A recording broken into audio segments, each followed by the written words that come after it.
જય શ્રી કૃષ્ણ મિત્રો, નમસ્કાર. મધુરસ વાર્તામાં આપનું હાર્દિક સ્વાગત છે.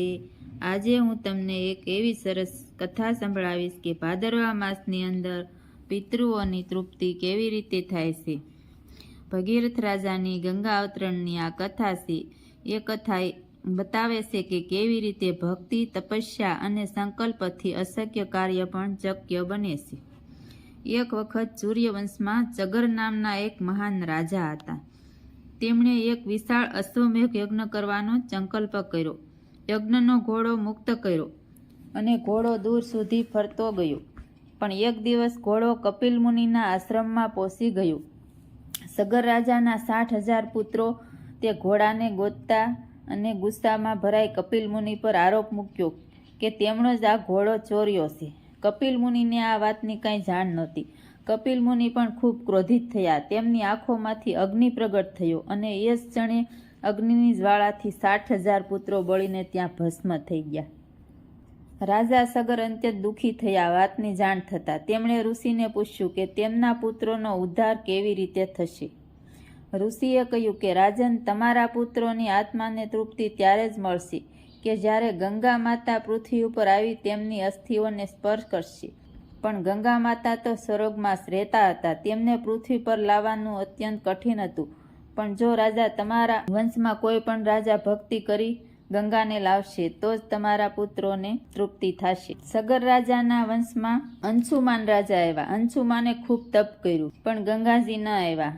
અંશુમાન પછી દિલીપ રાજા આવ્યા. દિલીપ રાજાએ પણ હજારો વર્ષ સુધી તપ કર્યું પણ ગંગાજીનું અવતરણ ન થયું. દિલીપ રાજા પછી સગર રાજાના વંશમાં ભગીરથ નામના એક મહાન રાજા થયા.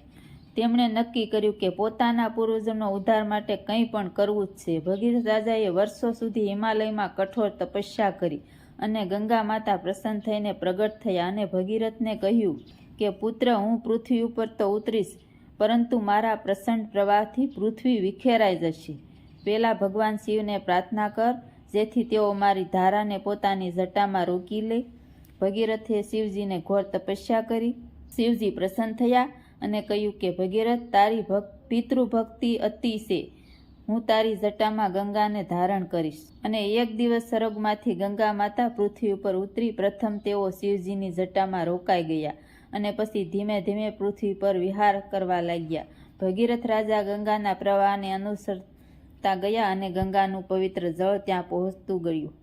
જ્યાં તેમના પૂર્વજો અસ્થિઓ હતી ત્યાં પહોંચ્યા. જેમ ગંગાના જળથી અસ્થિઓ સ્પર્શ થઈ 60,000 આત્માને તૃપ્તિ મળી અને તેઓ સ્વર્ગલોકમાં વિલીન થઈ ગયા.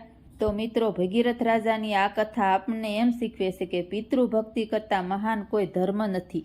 તપસ્યા, સંકલ્પ અને શ્રદ્ધાથી અશક્ય કાર્ય પણ શક્ય બને છે. ગંગા માતા માત્ર નદી નથી, તે મોક્ષદાયની દેવી છે. આજે પણ આપણે પિતૃપક્ષમાં ગંગા જળથી તર્પણ કરી પૂર્વજોને તૃપ્તિ આપીએ છીએ.